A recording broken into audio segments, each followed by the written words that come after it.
Hey there! Welcome to the Distracted Librarians podcast.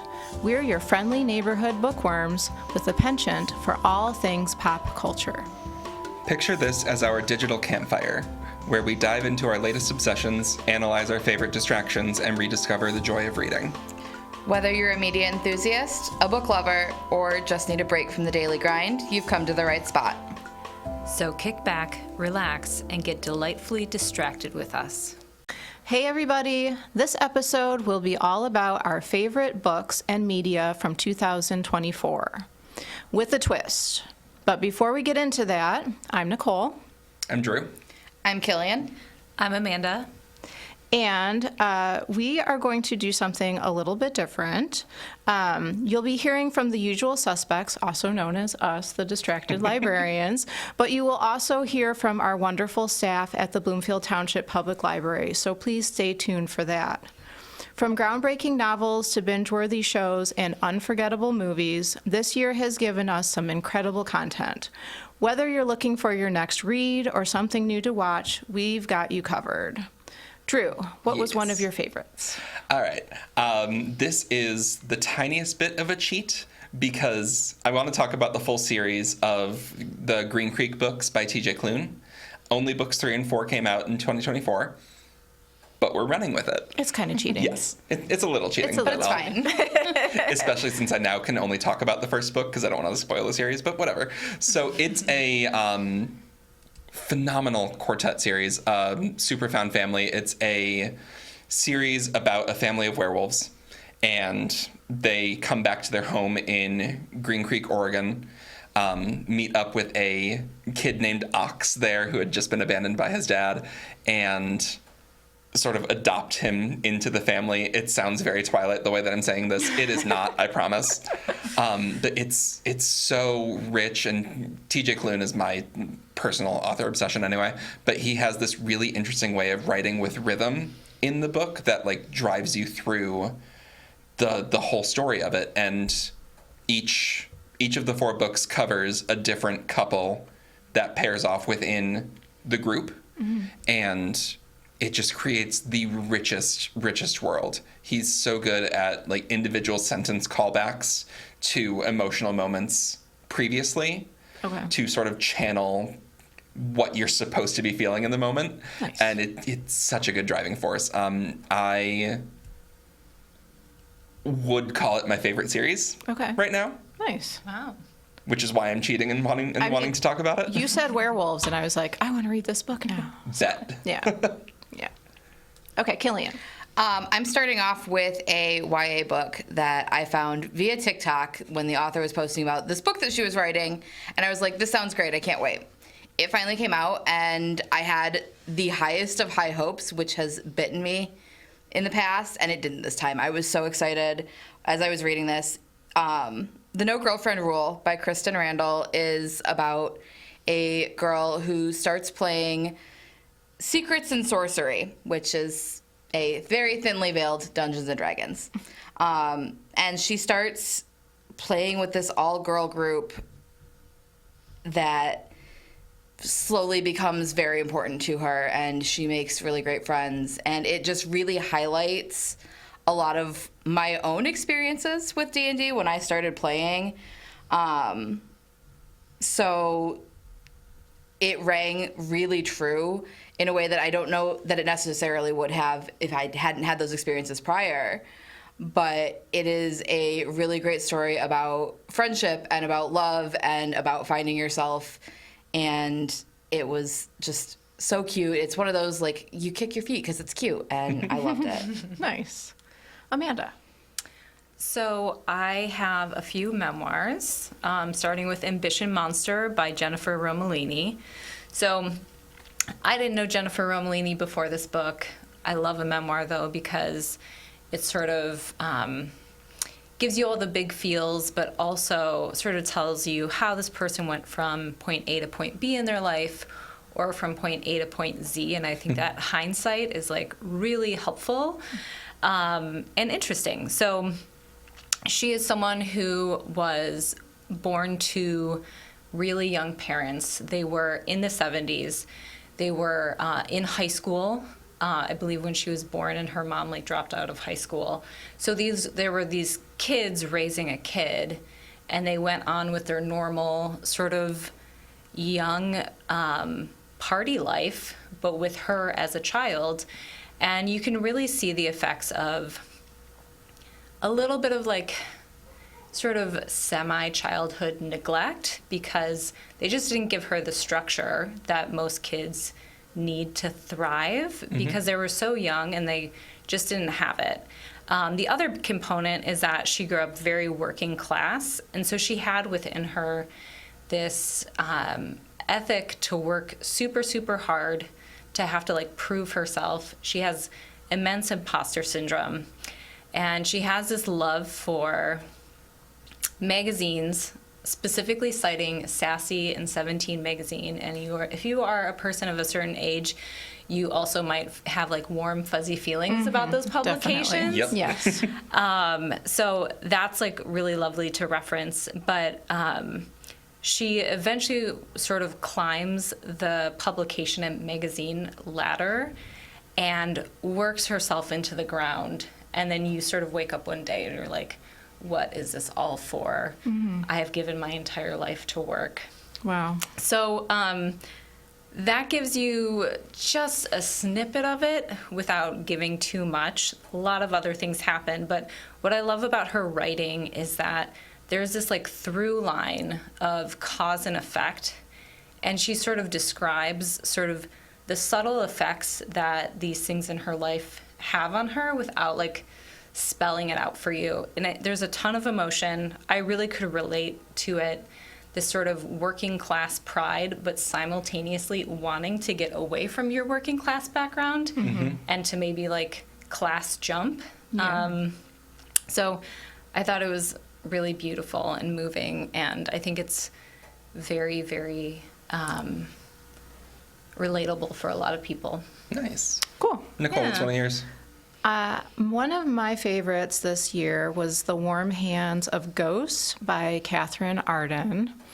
And if you are not familiar with Catherine Arden, she has written the Bear and the Nightingale trilogy, which is, I believe, young adult.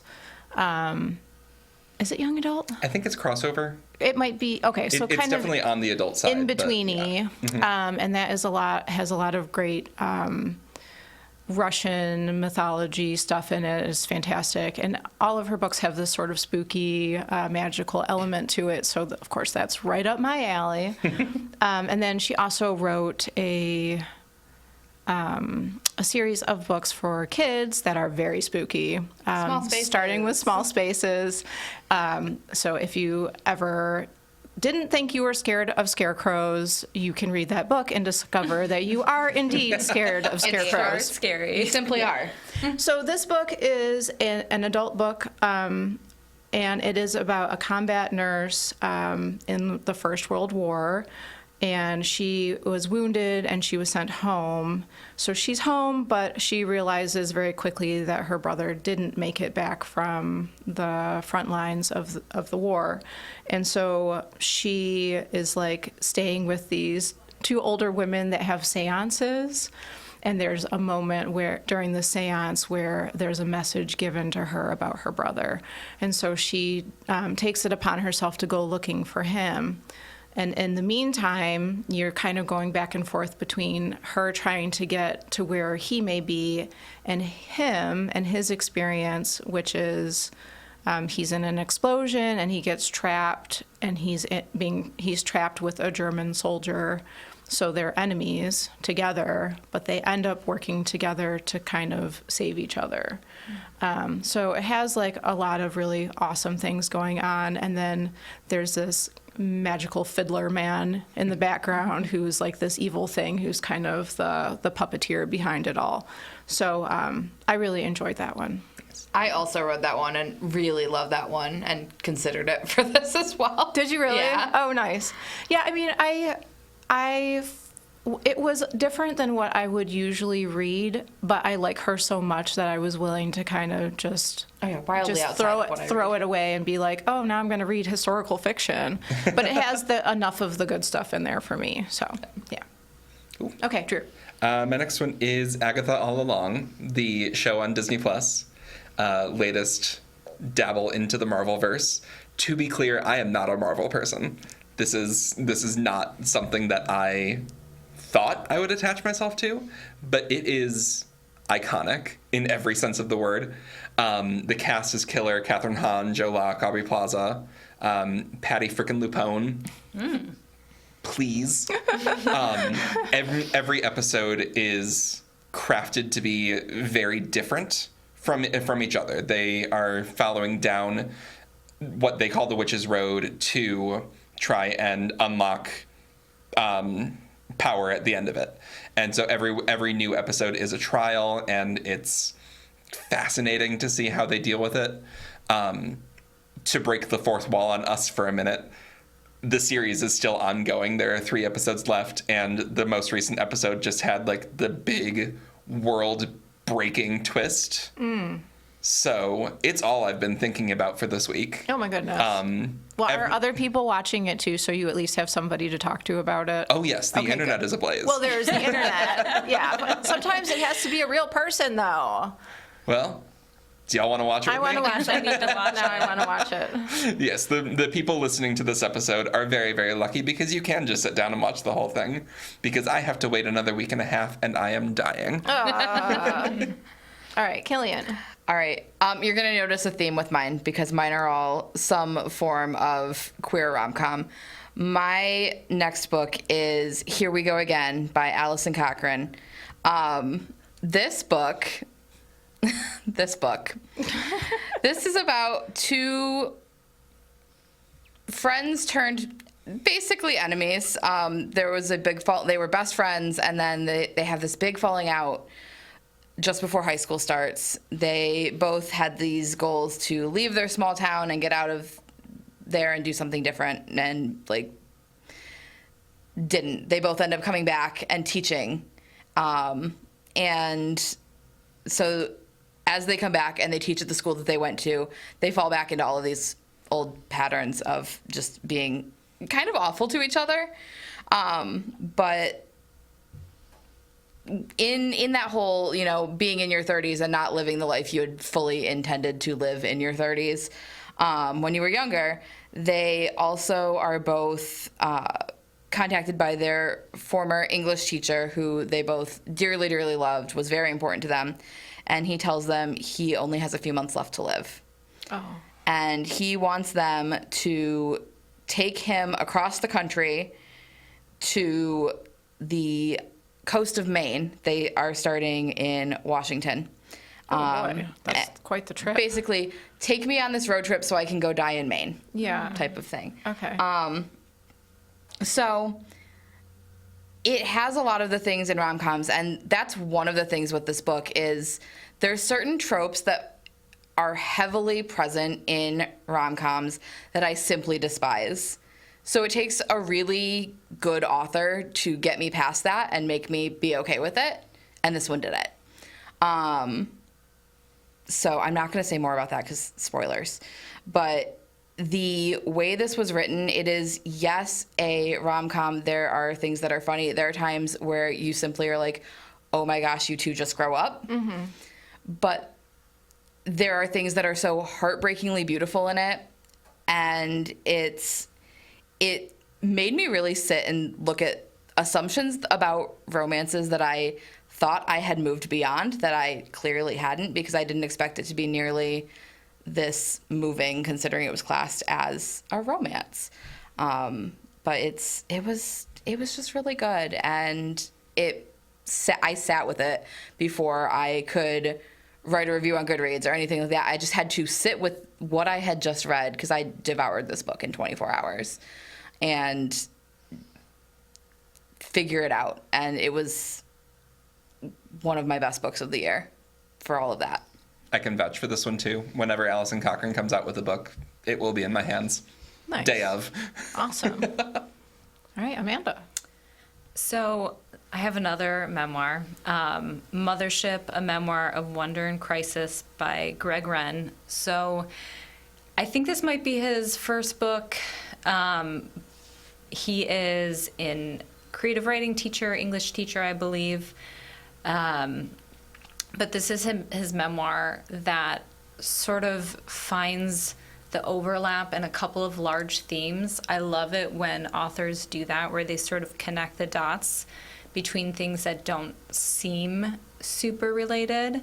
But he does this really well. So he is a scuba diver and coral reef enthusiast. Oh. So you get these really beautiful, like, diving descriptions.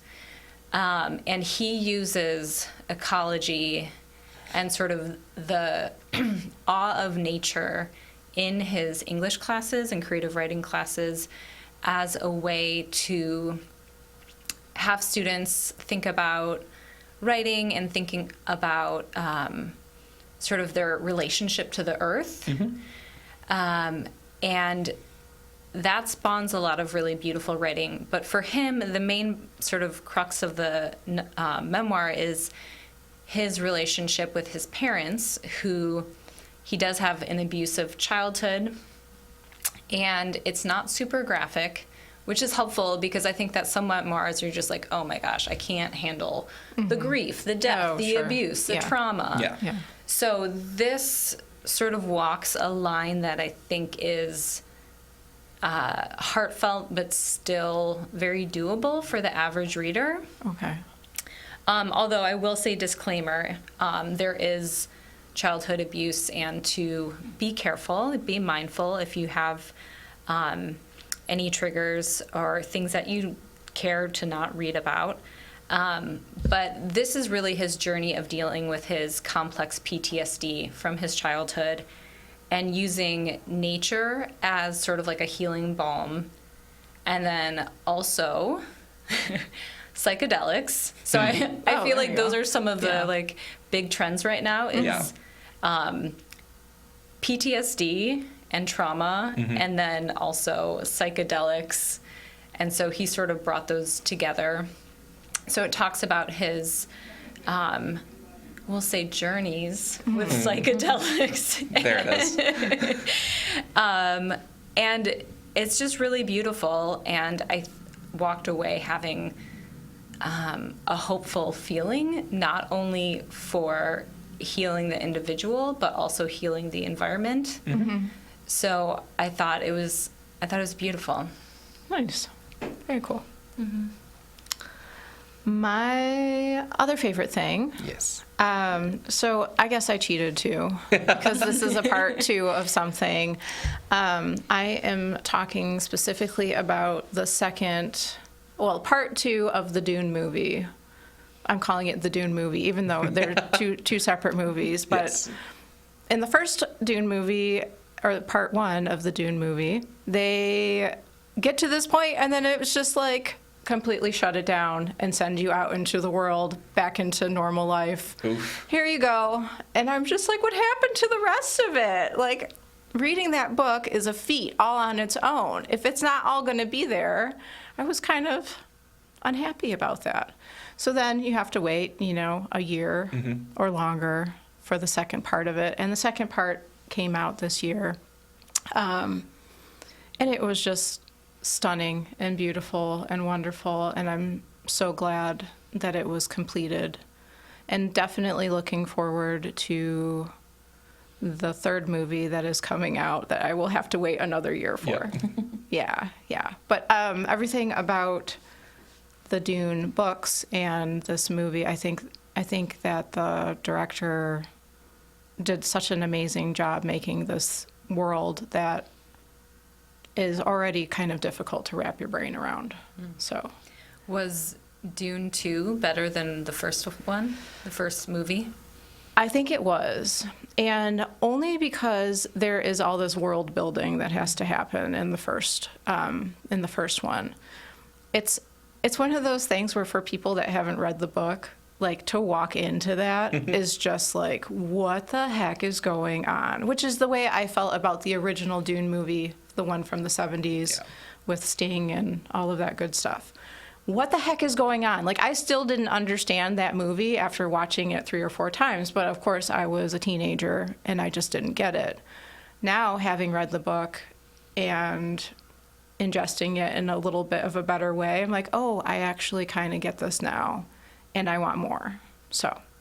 I'm glad because I've been waiting until the third one comes out Oh, to you're watch all of them. You're gonna do it all. Okay. I'm gonna sit down. Yeah. Pick a random Sunday. When it's raining out, preferably. Yes. It's so good. It's so good. Good to know. Yeah. Okay. All right. Back to Drew. I will take your vouching. Yes. All right. My third title was The Cemetery of Untold Stories by Julia Alvarez. I have a pretty strong affinity for books about books. Think like Starless Sea by Erin Morgenstern, Poison by Chris Wooding, books in that vein. So this is a story about a woman named Alma who is an author who is really struggling to get what she's trying to get down onto the page there, to the point where it's starting to affect her sanity, her health, her general well-being. So she inherits a house in the Dominican Republic and goes there with her unpublished manuscripts and decides that she is going to bury them in the back. She's going to burn them and scatter the ashes and lay them to rest and, find a way to move past it. There are 2 stories that she is unable to bring herself to burn, and so she buries those wholesale in the yard.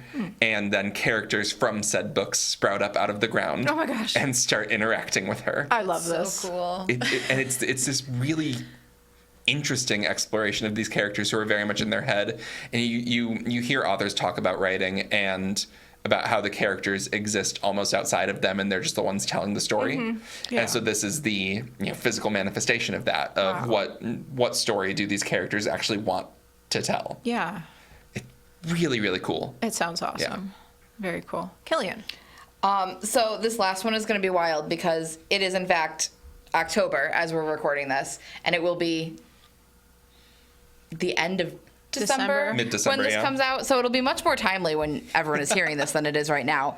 My last one is a holiday romance, which is hilarious to me because the last few years have been my holiday romance era. After I made fun of my mother mercilessly when she read them when I was a kid. Sorry, Mom. But here we are. So this is Make the Season Bright by Ashley Herring Blake. Ashley Herring Blake wrote one of my other favorite romance series. And so when this book was announced, I was like, I simply must have it. And then I got an arc of it before it was even released and was so excited. And I was like, yep, I'm reading a Christmas romance in October. It's fine. Everything's fine. In librarian speak? ARC is an advanced reader copy. So this was a digital copy from the publisher to read and review so that they have stuff. Thanks, NetGalley. But yeah, and it's the story of Charlotte Donovan, who was ditched at the altar by her fiance 5 years before the story takes place. That's so Vogue. In that time, Not Vogue. It's so Vogue. Oh my I'm saying goodness. that today. I don't know why. in that time, she has had a flourishing career as a musician in New York City. She founded a string quartet. They're about to tour Europe. Everything's great. And then one of the members of her string quartet drags her and the rest of the quartet to her small town in, I believe it's Colorado, to spend the holidays before they head to Europe. And then we also meet Brighton Fairbrook, who is said ex-fiance, who, after leaving Charlotte at the altar, went to Nashville to pursue her own musical interests. She's a guitar player, singer-songwriter, and has not been doing much with that. She's got some things that were looking like they were going to be great and then weren't, and she is all set to go home to Michigan, actually. They grew up in Grand Haven. All set to go home for the holidays, and then her mom is like, hey, so we have to go to Europe for a work thing through the holidays, so we won't be here.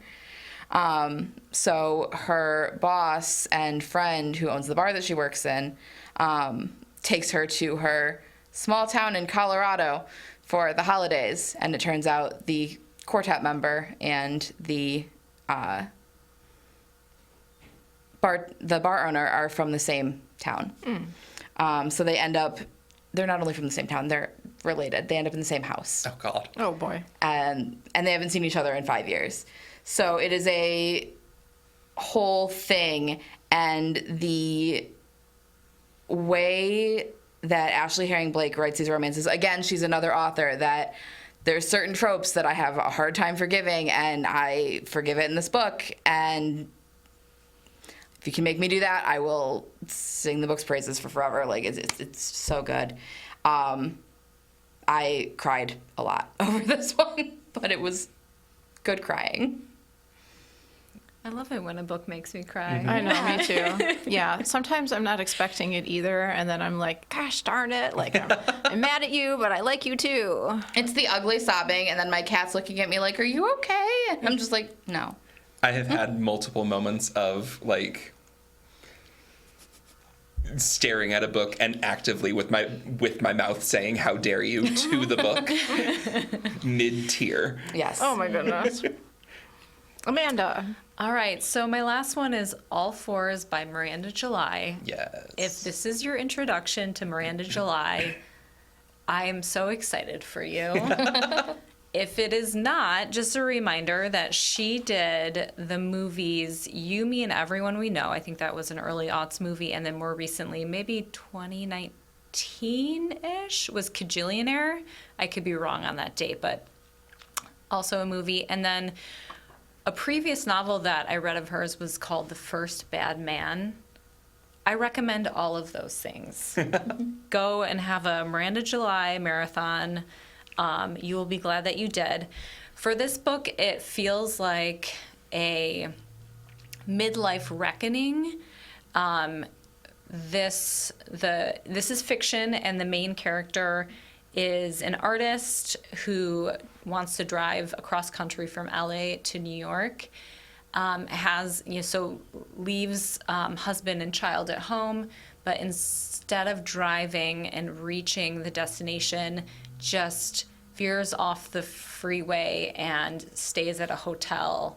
And then that is sort of like the location of the rest of the novel.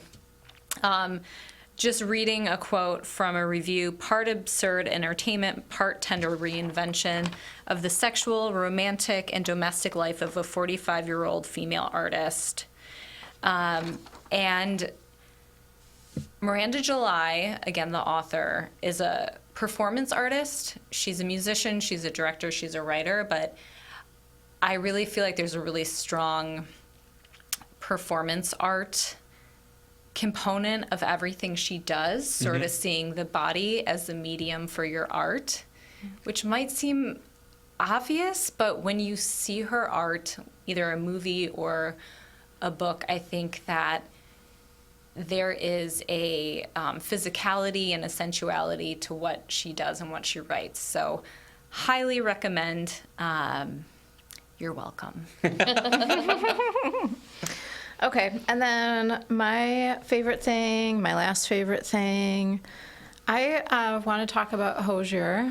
As you should. Absolutely. His album that came out this year, Unreal Unearth,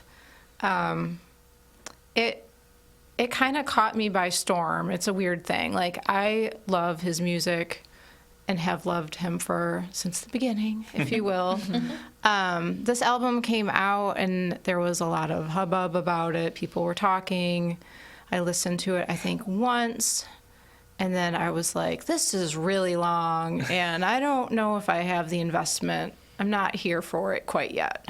So I kind of put it off, and I would say in the last couple months, so I'm behind, I'm sorry everybody, but in the last couple months, actually sat down, listened to it from front to back, looked at the lyrics a little bit, and have to say it's just fantastic and wonderful from front to back. I can't think of a single thing I don't like about it. Oh. And it's, 18, 16 tracks? Yep, and no skips. And, yeah. Welcome to the club. We're so glad to have you. Yes. So definitely check out his new album because it's worth it. Hi, I am Heather. I am one of the pages that work in youth services. And while it's hard for me to pick any favorite book, I have two that I really enjoyed this year. First one was Somewhere Beyond the Sea by T.J. Klune. It's kind of Miss Peregrine's School for Wayward Children meets X-Men, cozy if you enjoy The House in the Cerulean Sea, you should really enjoy this book because it's a continuation. It's sweet and funny and thoughtful, and when I check out a book, usually I read it quickly and return it. This book's lived in my house and in my car for the whole time that I had it checked out because I kept rereading the whole book and rereading favorite sections. So to me, that's what makes a good book. You can't give it up and you just want to keep reading it and reading it. So definitely recommend. The second one is The Restaurant of Lost Recipes. It's a translation from Japanese, so I'm not 100% sure about the name. Hisashi Kashiwa. And it's a father-daughter duo who takes people's memories of recipes and remakes them. It's sweet and it's funny and it's to the point without being sparse, and it's sweet and memorable without being sappy. And this is the second book that this author has written, and I enjoyed that one. And this is also a book that I enjoyed reading over and over and over the weeks that I had it checked out.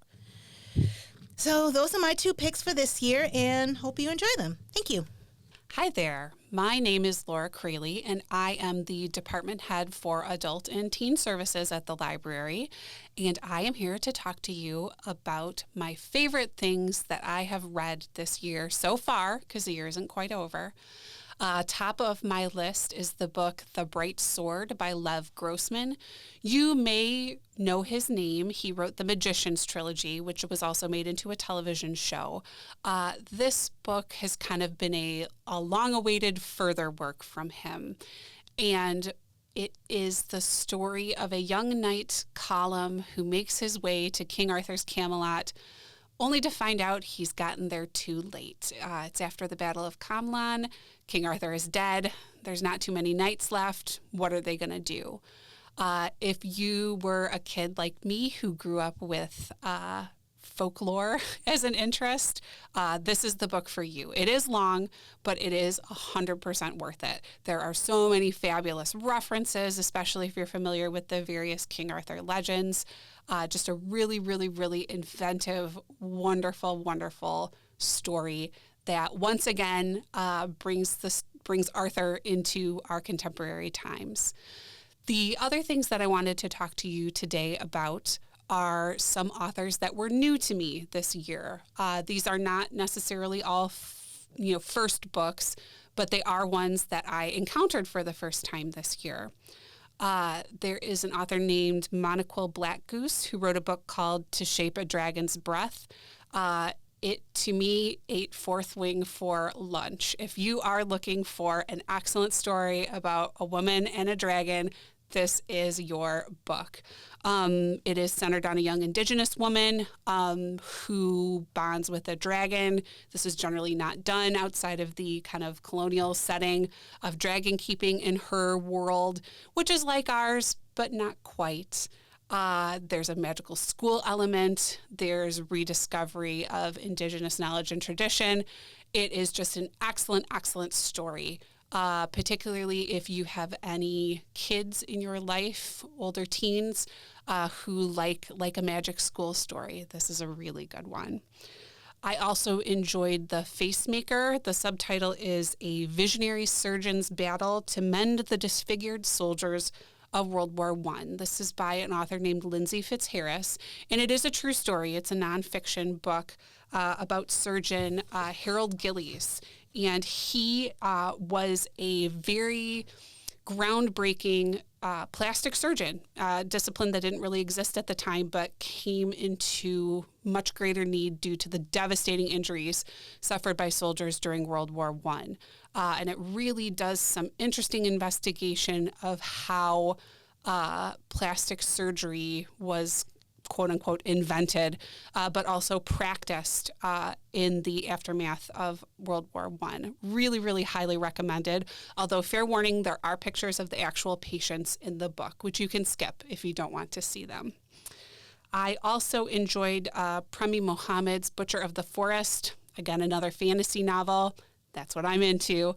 About a land that is being ruled by a tyrant, and there is a mysterious forest and no one who goes into the forest comes out alive except for one person. Her name is Varys Thorn, and she has to go back into the forest because the tyrant's children have been kidnapped and taken in there. She encounters a lot of very fascinating creatures and elements. Very short. It's a novella, so a nice quick read if you're looking for something fantastical. And finally, I just finished Jameson Shay's I Feed Her to the Beast, and the Beast is Me. It has everything that I love: ballet, demons, bargains with an underworld entity, and features just some really, really excellent, but not too horrible, body horror, and really an interesting look at the world of ballet, which is something I always want to read about. There is going to be a sequel. Not sure how I feel about that, but I will read it and find out. I hope you find one or more of these of interest. Thanks. Hello, I'm Lyndon in administration, and I wanted to share with you my recommendation would be True Detective Season 4, Night Country. I'd been pulled into this because Jodie Foster is such an excellent actress, but Callie Reese, her companion in the show, is also fantastic. The series is set in Alaska at the darkest and coldest time of the year, where it's consistently night, and it wonderfully blends the mysterious and supernatural with real concerns of that region. And I really appreciated that Indigenous characters and their stories have a big part in this narrative. We have a copy available for checkout at this library. My other recommendation is Glass Animals' newest album, I Love You So Bleeping Much, and it's no exception from their other releases, which are fun and catchy with just the right dose of strange to lend a balance. This is euphoric and spastic and a great antidote to the seasonal blues that you might get this time of year. You can get it streaming on Hoopla. If you want to lean into the seasonal blues, The Cure's latest album might be the antidote for you. Songs of a Lost World feels like a classic Cure album that you somehow never listened to. Inexplicably, it doesn't strike me as more of the same. It has those long, tangled instrumental openers that Robert Smith also sings his plaintive expressions of longing and heartbreak. It's why we love The Cure, but it's just fresh somehow and feels very timely. You can check out the CD from our collection or get it streaming on Hoopla. Finally, Middle Kids Faith Crisis Part 1 caught my attention and got it on rotation. This is the third album by this alternative Australian band. The lead, Hannah Joy, apparently is of Scottish heritage, and it comes out in this lilting voice that she sings with. I really adore it. If your winter needs catchy, bittersweet songs about questioning your beliefs, get on the wait list for this album because we're adding it to the library's collection. Middle Kids' other two albums are available in our library stacks on CD. Hi, my name is Liz May, and I work in the Youth Services Department as a librarian. And the book that I want to talk about today is called Walking Trees, and it's by Marie Louise Gay, who is a writer and an illustrator. And this is a picture book geared towards children, and the story of it is this little girl who goes for a walk in the forest with her dad and loves the forest and the trees. However, she lives in a big bustling city, and they don't have a lot of trees there. So for her birthday, she asks for a tree, and she gets a tree. And she treats this tree almost like a pet, where she walks around town with her tree in a little cart on wheels and offers shade to friends who are eating popsicles and offers shade to others who are waiting for the bus. And it's a very, very sweet story. And eventually the tree thing catches on to others who also live in the city and think that this whole tree phenomenon is pretty cool. The author wrote this when she was inspired by an article about a project in the Netherlands called Bosk, and she, in the foreword of the book, writes about the article and where she accessed it. The art project of Bosk involved 1,000 trees that were planted in huge wooden containers and wheeled around the city by volunteers. So I didn't look into this myself, but I think that sounds fascinating, and I think it's really awesome that there's this cool backstory about the book that inspired this whole story of a little girl who wanted a tree and wanted to wheel it around for her birthday. So that is my recommendation for a book that just came out in the past year, and I hope you enjoy it. Hi, I'm Rose Stierner from Youth Services, and I wanted to talk about Agatha All Along and the Underworld Saga from Epic the Musical as my top 2 things about what's great about 2024 that came out. Agatha All Along is a Marvel show that focuses on a previous antagonist, Agatha, of an earlier TV show. However, Agatha All Along doesn't need you to have watched all the other Marvel installments, which at this point is a really long list. And I honestly lost steam of keeping up with Marvel back in 2021. Agatha All Along stands far enough apart that numerous times I forgot I was even watching a show from the cinematic universe of superheroes. To boil it down, it's about witches in the current day with a diverse cast of characters trying to travel down the witch's road for power. Many thought the show was originally going to flop for being too niche, but I kind of fit right in with the target audience of queer nerd who likes magic. And apparently, a lot of other people did too, as it ended up being an absolute hit. More than that, Agatha All Along has substance, purpose, meaning. Anyone can watch it and have their own interpretation, but I saw it as a symbol about and story about grief. Each character suffers a major loss, whether it was a loved one or a piece of themselves. The cast of characters go on to travel the witch's road to regain what they have lost, and encounter 5 trials, which I saw as the manifestation of the 5 stages of grief: denial, rage, bargaining, sorrow, and finally acceptance. Each of the characters is fleshed out and makes you want to root for each one of them to succeed in achieving their goals, or at the very least, sympathize with them. Plus, the musical theater goddess Patti LuPone plays one of the best characters, a fortune teller named Lilia. Lilia's powers manifest in a way that looks a lot like dementia, and the grief that comes along with never completely knowing where or when you are, and that person still being a complete person who has hopes, fears, dreams, and a life. I ended up seeing kind of my grandmother suffer dementia in her last few years, and Patti LuPone's performance really reminded me of her, and that's why Lilia is my favorite character. Then the Underworld Saga is the 5th installment of an internet musical adaptation of the Odyssey, Epic. Much like how Hamilton started out as a release of historical events being converted into pop songs by Lin-Manuel Miranda online, Epic was started by a small-time composer, Jorge Rivera Herranz, who wanted to adapt the legendary Homer's Odyssey into a musical form with specific instruments representing each character. His first album in the concept collection of Epic was released in 2022, then 2 more released in 2023.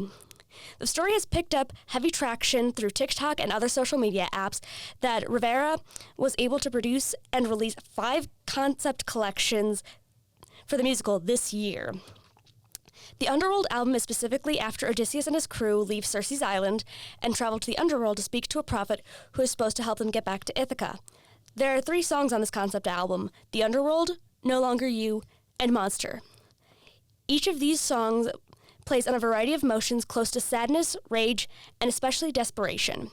These 3 songs show how the protagonist must change if he's going to finish his journey. I personally relate to this as I have had to undergo loss and change this year myself, and singing those songs in succession is very cathartic. Plus, I've always been a sucker for Greek mythology and musicals, so you put them together, you've made a devoted fan out of me. Well, that wraps up our list of the best books and media of 2024, based on our personal opinions. We hope you found some new favorites to add to your reading or watch list. As always, we'd love to hear what you've been enjoying this year, so feel free to reach out with recommendations. And don't forget to subscribe and leave us a review if you enjoyed today's episode. Thank you for listening. Thank you for joining us for this episode of Distracted Librarians. Many thanks to BCTV for their support in recording, editing, and releasing this podcast, and to the Friends of the Library for sponsoring closed captioning on every episode. If you have any questions or suggestions, feel free to reach out to us at distracted@btpl.org. Until then, keep those pages turning and those screens lighting up. We'll catch you in the next episode.